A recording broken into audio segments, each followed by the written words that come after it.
અલમ અવલા છેલ્લે શીખ્યા જો મીમ સાકીન પછી મીમ અને બા સિવાયના હરફો આવે તો ગુન્ના નહીં કરવાના. આ બે યાદ રાખવાના, કરવાના યાદ રાખવાના. મો એ સિવાયના બધા હરફો આવે તો ગુન્ના નહીં કરવાનું. બરાબર. મીમ સાકીન પછી મીમ પર જઝમા આવે પછી મીમ સાકીન એટલે મીમ પર જઝમા આવે પછી બા અને મીમ સિવાયના હરફો આવે તો ગુન્નો કરવાનો નહીં. એને ઇઝહાર કહેવાય. ઇઝહાર એટલે જાહેર કરવું, ખાલી પડવું. અલમ તર, આપણે અલમ તર એવું નહીં બોલતા. અલમ તર બોલીએ છે ને જલ્દી.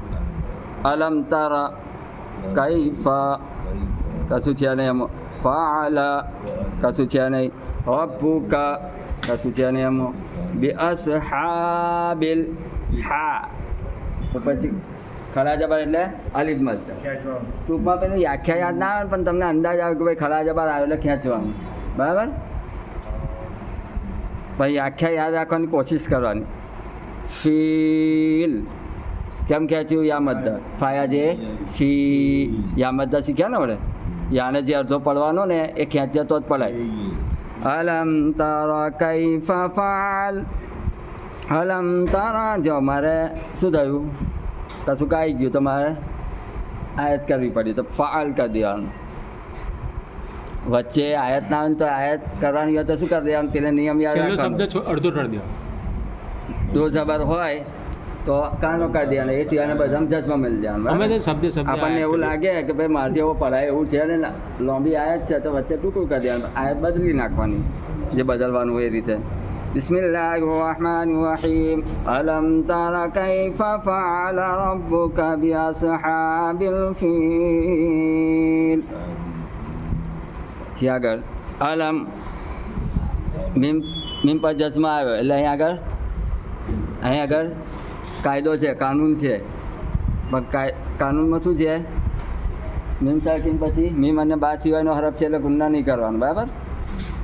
અલમ યજઅલ આપણે અલમ એવું ગુન્ના કરતા હા બરાબર. અલમ યજઅલ કૈદહુમ જો મીમ પર જસ્મા આવ્યો પણ આગળ કયો હરફ છે? ફા છે એટલે ગુન્ના થશે નહીં. ફી યા મદ્દ તદલીલ યા મદ્દ બરાબર. લામ યા જે લી. અલમ યજઅલ કૈદહુમ ફી તદલીલ. અલમ યજઅલ કૈદહુમ ફી તદલીલ. રાગ બેહાડવાનો. શબ્દ પહેલાં ઇઝી કરો. શબ્દને રાખથી પડવાનો એટલે સેન્ટેન્સ રાખથી પડાશે. વઅરસલા કશું છે ને એમાં અલૈહિમ મીમ પછી કછી બા ને મીમ નથી એટલે ગુન્ના નહીં કરવાનું. અલૈહિમ ત્વયરન અબાબીલ. અહીં અલિફ મદ્દ બાલી ઝબા અલિફ મદ્દ બાયા ઝેબી યા મદ્દ. બરાબર. وأرسل عليهم طيرا أبابيل. وأرسل عليهم طيرا أبابيل. પછી આગળ તરમીહિમ. હા હવે આ ગુચડાવાળું આવી જો ગુચડું છે બધું ગુચડું છે ને. આ મીમ પછી બા છે જો આ રીતે બાળું છે ગુચડું. એ ગુચડાને સીધું કરવાનું.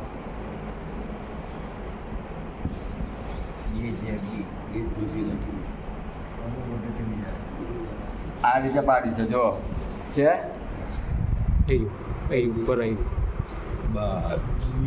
છે ને બા છે એનો નુકતો કઈ છે જો આ શું પાડ્યું છે? એનો નુકતો પાડ્યો છે. આ બા થયો. શું થયો? બીજી બા છે.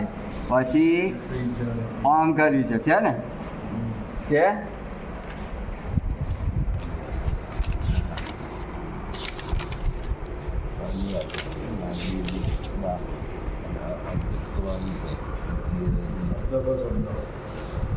થયો? જોઈ લીધું ને? આ જે નુકતા તો કોનો છે? બાનો. એટલે મેં બા પાડેલો ને પછી હા છે પાછો આમ પાછો એના નીચે પાછો જીમ લીધો છે એનો નુકતા એ છે. બરાબર.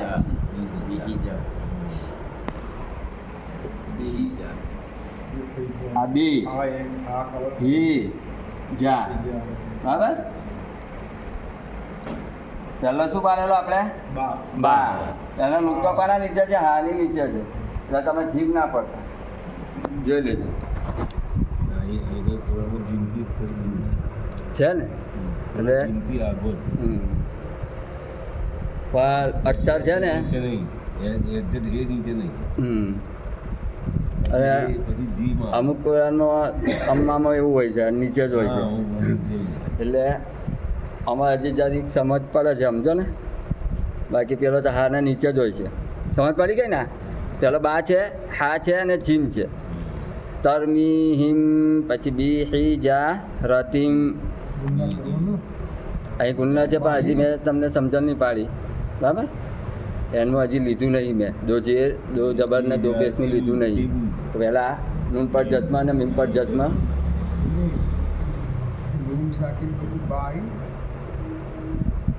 તરમીહિમ ને હા તરમીહિમ મીમ પછી બા આવ્યો ને એટલે ગુન્ના થાય બરાબર છે.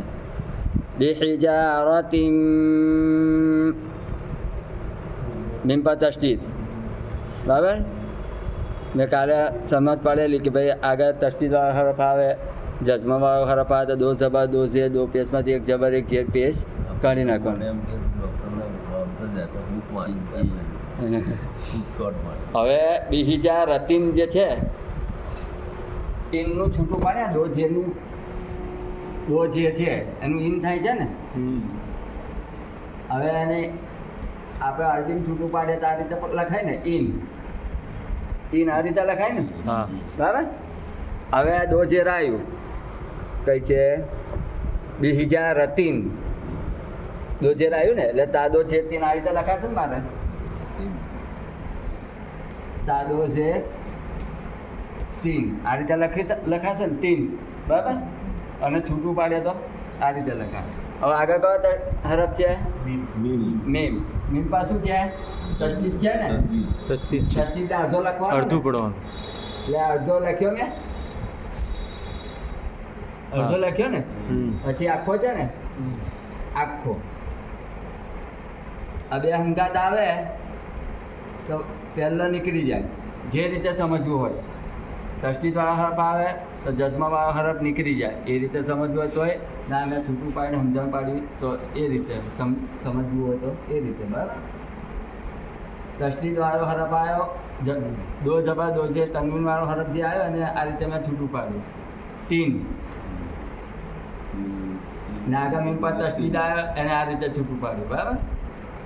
બે જઝમાવાળા હરફ ભેગા થયા ને હું પહેલો નીકળી જાય એ રીતે સમજવું તે રીતે ને પેલી રીતે યાદ રાખવું હોય કે ભાઈ તસ્દીદવાળા હરફ આવે ₹100 વધારે બરાબર 8 આના ઓછા એટલે ઓછા કાલ નાખવાના.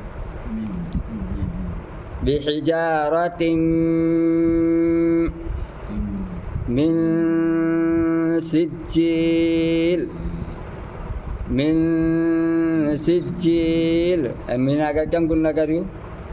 કાલે શીખેલા ના હા સીન આવ્યો એટલે તો પેલા હમઝા હા આઈન હા ગઈન ખો જે હરફો કાલે શીખેલા ને. બિહિજારતિમ મિન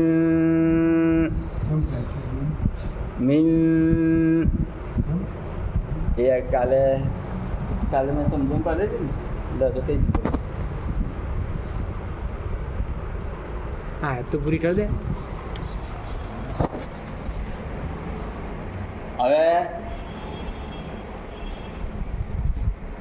નૂન પર જશે નાકમાં અવાજ શેમાં થશે? નૂનને મીમો જ થશે નાકમાં અવાજ. નૂન પર તસ્દીદ આવે મીમ પર તસ્દીદ આવે એમાં કશું જોવાનું નહીં ફરજિયાત કોઈ ના કરવાનું. મીમ પર જસમાં આવે તો એમાં શું જોવાનું છે? મીમ પછી બા અને મીમ બરાબર. બા અને મીમ આવે તો ગુણ ન કરવાનું. નૂન પર જસમાં આવે તો કયા હરફો યાદ રાખવાના છે? હમઝા હા એન હા પછી આઈન હા આઈન ને હા ગેન ને હ આ હરફો કઈથી નીકળ્યા છે? ગળામથી. અહીંથી અને હું હલકી કહેવાય હલક એટલે ગળું કોના પછી નૂન નૂન. પર જજમાં આવે પછી આ હરફો આવે ને તો ગુણના અહીં નહીં કરવાનું યાદ રાખવાનું કે આ હરફો આવે તો નહીં કરવાના એ સિવાયની બધા હરફો આવે તો કરવાનું ને આમાં શું યાદ રાખે જે ઓછું હોય એ યાદ રાખવાનું આમાં શું યાદ રાખવાનું મીમ પર જજમાં આવે પછી મીમ અને બા આવે તો ગુણના કરવાનું ગુણના કરવું ગુણના તો લટો બાપુ ગુણના કરવું અને નીચે લટો ના ને ટળું અહીં ગુણના ન ટળું ન કરવું એટલે આ કેટલા થયા હમઝા હા આઈન હા ગઈન ખો છ ને અલીફ ને હમઝા એક ગણીએ તો એટલે 7 અલીફ ને હમઝા એક જ હા. તો 6 અટકી અલીફ લટી જ દે હેડો અલીફ લખી દઉં ચલો અલીફ ને હમઝા એક ગણીએ તો 6 ને અલીફ ને અલગ ગણીએ તો 7 આ 7 હરફો આવે કોના પછી નૂન પર આવે પછી નૂન પર જસમાં આવે પછી આવે તો ગુણના કરવાનો નહીં એટલા નહીં કરો એ સિવાયનો હરફ આવે ને એટલે ગુણના કર્યું 2-3 લીટી તમારે યાદ રાખવી પડશે આખી ભાષા શીખી લે તો 2-3 લીટી યાદ રાખવી પડશે એ ધીરે ધીરે યાદ થઈ જશે રોજ વાંચવાનું રાખજો પણ 10-15 લજી લાવે ને 10-15 દામ વાંચે એટલે વાંધો નહીં આવે અહીં હા હા મોટી પેલી ગઈ નખો ترميهم بحجارة من سجيل ترميهم بحجارة من سجيل فجعلهم من પછી મીમ અને બા સિવાયનો હરફ છે એટલે ગુન્ના થશે નહીં કાશફિમ મીમ પર તસ્દીદ આવ્યો એટલે ફરજિયાત ગુન્ના થશે ને કાશફિમ માકુલ હવે અલીફ પર તમે માકુલ માકુલ માકુલ કરો છો બરાબર માકુલ અલીફ પર શું છે જઝમ એટલે એને ઝટકો મારશો ને તો જ અલીફ પર જઝમાં આવે ને તો એને ઝટકો માર્યો તો જ પડાય મકુલ તમે ઝટકો નહીં મારે તો મકુલ મકુલ જ થશે અલીફ પડાશે નહીં એટલે ઝટકો મારવાનો મકુલ સામે આને ખબર પડી જોઈએ કે અલીફ પડાયો અડધો છે ને જઝમામાં અલીફ પર જઝમા છે તો અડધો પડવાનો ને તો અમુક કેવું પડે છે માકુલ માકુલ અમુક લોકો માકુલ પડે શું પડે માકુલ એટલે ગલત છે મકુલ ગલત મકુલ સામે